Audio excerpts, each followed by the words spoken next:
Hi welcome back. ഇന്ന് നമ്മൾ ചെയ്യാൻ പോകുന്നത് ഇതുപോലത്തെ പാലൊക്കെ വരുന്ന പാക്കറ്റ് വെച്ചിട്ടുള്ള ഒരു ഐറ്റമാണ്. പാല് വരുന്ന ഇങ്ങനത്തെ പാക്കറ്റ് എടുക്കാം. ഇതിന് ടെട്രാ പാക്ക് എന്നാണ് പറയുന്നത്. അല്ലെന്നുണ്ടെങ്കിൽ നമ്മുടെ ഫ്രഷ് ക്രീം, വിപ്പിംഗ് ക്രീമൊക്കെ വരുന്ന പാക്കറ്റ് എടുത്തിട്ട് നമുക്കിത് ചെയ്യാം. സാധാരണ നാട്ടിലൊക്കെ വിപ്പിംഗ് ക്രീം വാങ്ങിക്കുമ്പോഴാണ് ഇങ്ങനത്തെ പാക്കറ്റ് കിട്ടുന്നത്.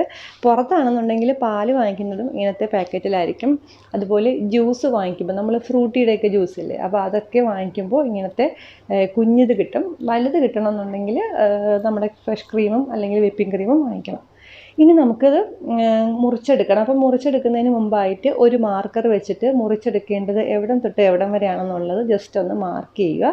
മാർക്ക് ചെയ്യുമ്പം ജസ്റ്റ് ഇതിൻ്റെ പകുതിയേക്കാളും താഴെ ആയിട്ടാണ് ഞാനിപ്പോൾ ഇതാ വരച്ചിരിക്കുന്നത്. ജസ്റ്റ് ഒരു മാർക്കർ ഇട്ടിട്ട് വരച്ചിട്ട് നമ്മൾ കട്ട് ചെയ്യുകയാണെന്നുണ്ടെങ്കിൽ നമുക്ക് ഇഷ്ടപ്പെട്ട ഒരു ഷേപ്പിൽ കട്ട് ചെയ്തെടുക്കാൻ പറ്റും. അല്ലാതെ വെറുതെ നമ്മൾ കട്ട് ചെയ്താൽ നമ്മൾ ഉദ്ദേശിക്കുന്ന ഒരു വൃത്തിയിലും ഭംഗിയിലൊന്നും കട്ട് ചെയ്തെടുക്കാൻ പറ്റത്തില്ല.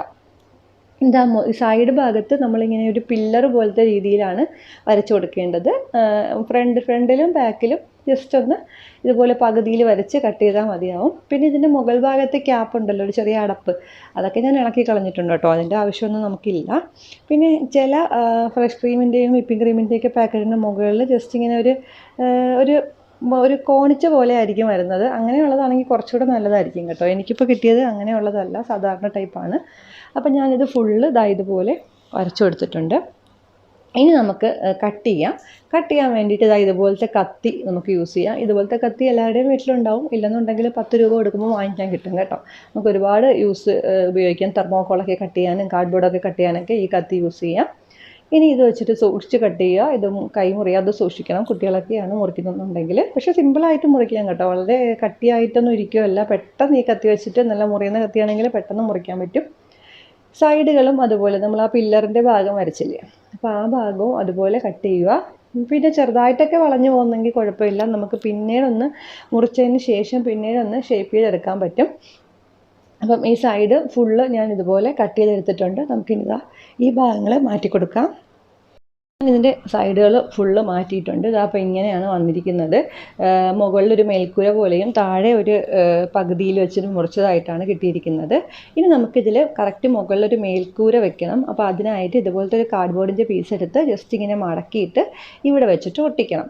ഞാൻ ഒട്ടിക്കാൻ വേണ്ടി ഉപയോഗിക്കുന്നത് ഹോട്ട് ഗ്ലൂ ഗൺ വെച്ചിട്ടാണ്. അപ്പോൾ സിമ്പിളായിട്ട് നമുക്ക് മുകളിലേക്ക് ഇത് ഇങ്ങനെ ജസ്റ്റ് ഫിക്സ് ചെയ്ത് വയ്ക്കാൻ പറ്റും. അപ്പം ഹോട്ട് ഗ്ലൂ ഗൺ ഇല്ലെന്നുണ്ടെങ്കിൽ ചെറിയ ഫെവിക്കോളിൻ്റെ തന്നെ ചെറിയ ഫിക്സറൊക്കെ വാങ്ങിക്കാൻ കിട്ടും. അപ്പോൾ അത് വെച്ചിട്ട് ഒട്ടിക്കാവുന്നതാണ്. അപ്പം അതൊന്ന് ഇവിടെ ഒന്ന് ഫിറ്റ് ചെയ്ത് കൊടുക്കുക. അപ്പോൾ കറക്റ്റായിട്ട് ഇരുന്നോളും. അപ്പോൾ നമ്മളിത് കട്ട് ചെയ്തെടുക്കുമ്പോൾ കുറച്ച് ഈ ഒരു മുകളിലത്തെ മേൽക്കൂരയേക്കാളും കുറച്ചുകൂടെ നീളം എക്സ്ട്രാ ഇട്ടിട്ട് വേണം കട്ട് ചെയ്തെടുക്കാൻ കേട്ടോ. എങ്കിലേ ഇങ്ങനെ ആ ഒരു ഓട് പോലെ ഇങ്ങനെ ജസ്റ്റ് ഒന്ന് കവർ ചെയ്തിട്ട് നിൽക്കത്തുള്ളൂ. ഇനി ഇതിൻ്റെ പ്രധാനപ്പെട്ട ഡെക്കറേഷൻ ചെയ്യണം. അപ്പോൾ അതിനായിട്ട് നമുക്ക് വേണ്ടത് അക്രിലിക് പെയിൻ്റ് ആണ്. ഞാൻ എടുത്തിരിക്കുന്നത് വൈറ്റ് അക്രിലിക് പെയിൻ്റ് ആണ് കേട്ടോ. അക്രിലിക് പെയിൻറ്റ് ഇതുപോലെ ട്യൂബിലും വരും, അതുപോലെ തന്നെ കുഞ്ഞ് ബോട്ടിലിൽ വരും. കുഞ്ഞ് ബോട്ടിൽ വരുന്നതായിരിക്കും സാധാരണ എല്ലാവരും വാങ്ങിക്കുന്നത് ഇതുപോലത്തെ. അപ്പോൾ ഏത് വേണമെങ്കിലും യൂസ് ചെയ്യാം. അല്ലെന്നുണ്ടെങ്കിൽ വൈറ്റ് കളർ സ്പ്രേ പെയിൻറ്റോ അല്ലെങ്കിൽ എനാമൽ പെയിൻറ്റോ, നമ്മൾ വീട്ടിലെ വിൻഡോയിലൊക്കെ അടിക്കുന്ന വൈറ്റ് കളർ പെയിൻ്റ് ഇല്ലേ, അതെടുത്താലും മതി. വീട്ടിൽ ബാക്കിയുണ്ടെങ്കിൽ അതെടുത്ത് യൂസ് ചെയ്യാം. ഇനി നമുക്കിതൊരു ബ്രഷ് യൂസ് ചെയ്തോ അല്ലെങ്കിൽ ഒരു സ്പഞ്ച് യൂസ് ചെയ്തോ ജസ്റ്റ് ഇതിലേക്ക് ഒന്ന് സ്പ്രെഡ് ചെയ്യാം. ഈ സ്പഞ്ച് ആകുമ്പോൾ പെട്ടെന്ന് നമുക്കിത് പെയിൻറ്റ് ചെയ്ത് തീർക്കാൻ പറ്റും. പിന്നെ ഒരുപാട് ലെയറൊന്നും ചെയ്യേണ്ട, ഒറ്റ ലെയർ ചെയ്താൽ മതി.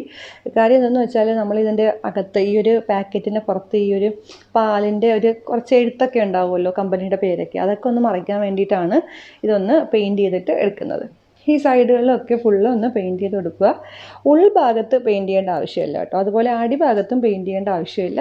പിന്നെ മുകളിലത്തെ മേൽക്കൂര ഭാഗത്തും പെയിൻറ്റ് ചെയ്യണം. അങ്ങനെ ഫുള്ള് ഞാൻ ഇതുപോലെ പെയിൻറ്റ് ചെയ്തിട്ട് എടുത്തതാണിത്. അപ്പോൾ പെയിൻറ്റ് ചെയ്ത് ഇപ്പോൾ ഉണങ്ങാതെയാണ് ഇരിക്കുന്നത്. ഇനി കുറച്ച് നേരം വെച്ചിട്ടൊന്ന് ഉണക്കിയെടുക്കുക. എന്നിട്ട് നമുക്ക് ബാക്കി കാര്യങ്ങൾ ചെയ്യാം.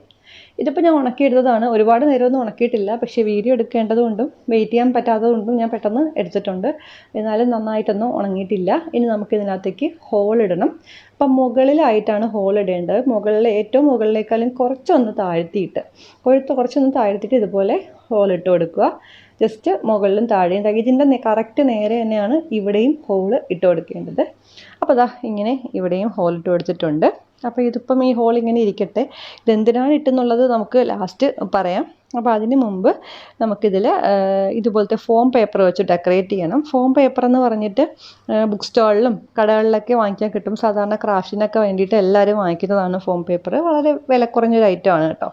അപ്പം ഇത് മുറിച്ചെടുക്കണം നമ്മൾ. ഞാൻ റെഡ് കളറാണ് എടുത്തിരിക്കുന്നത്. റെഡ് കളറായിരിക്കും ഏറ്റവും നല്ലത്. അല്ലെന്നുണ്ടെങ്കിൽ ബ്ലാക്ക് എടുത്താലും മതി.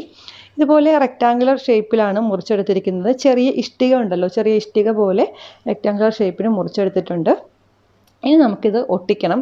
ഓരോ ഇഷ്ടികയും ഒട്ടിക്കണം. ഒട്ടിക്കാൻ വേണ്ടിയിട്ട് ഹോട്ട് ഗ്ലൂ ഗണ്ണാണ് ഞാൻ യൂസ് ചെയ്യുന്നത്. അപ്പോൾ സിമ്പിളായിട്ട് പെട്ടെന്ന് നമുക്ക് ഒട്ടിച്ച് കഴിയാം. അതുപോലെ ഉണങ്ങാൻ വേണ്ടിയിട്ട് വെയിറ്റ് ചെയ്യേണ്ട ആവശ്യമൊന്നുമില്ല. അപ്പോൾ ഓരോ ഇഷ്ടികയായിട്ട് എടുത്ത് കുറച്ച് ഹോട്ട് ഗ്ലൂ ഗണ്ണിൽ നിന്ന് കുറച്ച് ഗ്ലൂ ഇതിനകത്തേക്ക് തേച്ച് കൊടുക്കുക. തേച്ചതിന് ശേഷം ഓരോന്നായിട്ട് ഒട്ടിക്കുക. പിന്നെ നമ്മൾ ഒട്ടിക്കുന്ന സമയത്ത് ഗ്ലൂ തേച്ചാൽ ഉടനെ തന്നെ ഒട്ടിക്കണം കേട്ടോ. വെയിറ്റ് ചെയ്താൽ ഈ ഗ്ലൂ ഉണങ്ങിപ്പോവും. അതുപോലെ സൈഡിൽ നിന്നും കുറച്ചും മുകളിൽ താഴെ നിന്നും കുറച്ചും സ്പേസ് വിട്ടതിന് ശേഷം വേണം ഇത് ഒട്ടിക്കാൻ. കണ്ടോ, കുറച്ച് ചെറിയൊരു സ്പേസ് താഴെയും സൈഡിലും വിട്ടിട്ടുണ്ട്. നമ്മൾ ഓരോ ഇഷ്ടിക ഒട്ടിക്കുമ്പോഴും ഇടയ്ക്ക് സ്പേസ് വിട്ടിട്ട് വേണം ഒട്ടിക്കാൻ. ആദ്യം ഒരു ലെയർ പോലെ താഴത്തെ ഭാഗം ഒട്ടിച്ചു കൊടുക്കണം. അതിന് ശേഷം മുകളിലത്തേത് ഒട്ടിക്കണം. അപ്പോൾ ഇതും ഞാൻ ഒട്ടിക്കുന്നത് കണ്ടോ, കുറച്ച് സ്പേസ് ഇവിടെ വിട്ടതിന് ശേഷമാണ് ഇത് ഒട്ടിക്കുന്നത്. അങ്ങനെ ഫുള്ള് ഈ ഒരു ലെയർ കംപ്ലീറ്റ് ചെയ്ത് വെക്കണം. കണ്ടോ, ഇതുപോലെ കംപ്ലീറ്റ് ചെയ്തിട്ടുണ്ട്. ഇനി രണ്ടാമത്തെ ലെയർ ചെയ്യുമ്പോൾ 2 ഇഷ്ടികയുടെ മിഡിലായിട്ട് വേണം ഒരു ഇഷ്ടിക ഒട്ടിച്ചു കൊടുക്കാൻ. ഇങ്ങനെ സാധാരണ നമ്മളിങ്ങനെ ഇഷ്ടികയൊക്കെ വെച്ചത് ബിൽഡിങ്ങും എല്ലാം അതിലൊക്കെ ഇങ്ങനെ ആയിരിക്കുമല്ലോ ഒട്ടിച്ചിരിക്കുന്നത്. അപ്പോൾ അതാ ഇതുപോലെ ഒട്ടിച്ചു കൊടുക്കുക. ഇനി മൂന്നാമത്തത് ഇതിൻ്റെ മിഡിലായിട്ട് കട്ട വെക്കുന്ന രീതിയിൽ ഒട്ടിക്കണം. പിന്നെ അതിൻ്റെ അടുത്തതും അതിൻ്റെ മിഡിലായിട്ട് അങ്ങനെ ഫുള്ള് ഒട്ടിച്ചു കൊടുക്കുക. അങ്ങനെ ഒരു വൃത്തിക്ക് വേണം നമ്മൾ ഫുള്ള് ഒട്ടിച്ചു കൊടുക്കാൻ. ഞാനിപ്പോൾ ഇതാ ഒരു സൈഡ് ചെയ്ത പോലെ തന്നെയാണ് ഫുള്ള് ഒട്ടിക്കുന്നത്. അപ്പോൾ ഇത് ഫുള്ള് നമുക്കൊന്ന് കവർ ചെയ്തെടുക്കാം. ഇതുപോലെ മുകളിലത്തെ ഭാഗത്തും ഒക്കെ ഞാൻ ഇഷ്ടികയാണ്, മേൽക്കൂരയിലൊക്കെ ഇഷ്ടികയാണ്. പിന്നെ 2 സൈഡിലും ഒട്ടിച്ചിട്ടുണ്ട്. പക്ഷേ ഇതിൻ്റെ ബാക്ക് സൈഡിൽ ഞാൻ ഒട്ടിച്ചില്ല. നമ്മളിപ്പോൾ എവിടെയെങ്കിലും വെക്കുമ്പോൾ ഒരു ഷോ പീസായിട്ട് വെക്കുമ്പോൾ നമ്മൾ ഒരു സൈഡ് കാണില്ലല്ലോ എന്തായാലും. അപ്പോൾ അതുകൊണ്ട് ഒരു മടി കാരണം ഞാൻ ബാക്ക് സൈഡ് ഒട്ടിച്ചിട്ടില്ല. നിങ്ങൾക്ക് വേണമെങ്കിൽ ബാക്കും കവർ ചെയ്യാം കേട്ടോ.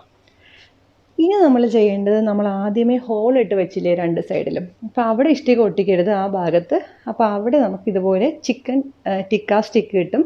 അത് വെച്ചിട്ട് ജസ്റ്റ് ഇതാ ഇങ്ങനെ ഇതിനകത്തൂടെ കയറ്റി മറ്റേ സൈഡിൽ കൂടെ ഇറക്കി കൊടുക്കണം. അതാണ് കറക്റ്റ് ലെവലിൽ ഒട്ടിക്കണമെന്ന് പറഞ്ഞത്. അപ്പോൾ അതാ ഇങ്ങനെ കയറ്റിയിട്ടുണ്ട്. അത് ജസ്റ്റ് ഒന്ന് എക്സ്ട്രാ കുറച്ച് നീളം വിട്ടിട്ട് വേണം ഇത് മുറിച്ചെടുക്കാൻ വേണ്ടിയിട്ട്. ചിക്കൻ ടിക്ക സ്റ്റിക്ക് ഇല്ലെന്നുണ്ടെങ്കിൽ ഇതുപോലെ നല്ല ഷേപ്പുള്ള ഏതെങ്കിലും ഒരു കമ്പും കഷ്ണം എടുത്താൽ മതിയാവും കേട്ടോ. അപ്പോൾ ദാ ഇത് ഫിറ്റ് ചെയ്തിട്ടുണ്ട്. നമ്മുടെ ഈ ഒരു പിന്നെ വേണ്ടത് ഇതുപോലത്തെ ഒരു കുഞ്ഞ് തൊട്ടിയാണ്. അത് ഇതുപോലത്തെ ഒരു ചെറിയ പെയിൻറ്റിൻ്റെ തന്നെ അടപ്പെടുത്ത് പെയിൻറ്റ് ചെയ്തെടുത്തതാണ്. പിന്നെ തൊട്ടിയും കയറി ഇട്ടിട്ടുണ്ട്. നമ്മുടെ മോഡേൺ വീട്ടിലൊക്കെ ഉണ്ടാകുന്നൊരു അടിപൊളി കിണർ റെഡി ആയിട്ടുണ്ട്.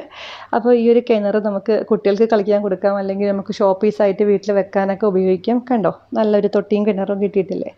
അപ്പോൾ എല്ലാവർക്കും ഈ ഒരു വീഡിയോ ഇഷ്ടപ്പെട്ടെന്ന് വിചാരിക്കുന്നു. വളരെ യൂസ്ഫുൾ ആയെന്ന് വിചാരിക്കുന്നു. ഇഷ്ടപ്പെട്ടെന്നുണ്ടെങ്കിൽ നമ്മുടെ ചാനൽ സബ്സ്ക്രൈബ് ചെയ്യണം. അതുപോലെ ലൈക്ക് ചെയ്യാനും കമൻറ്റ് ചെയ്യാനും ഷെയർ ചെയ്യാനും മറക്കരുത്. താങ്ക്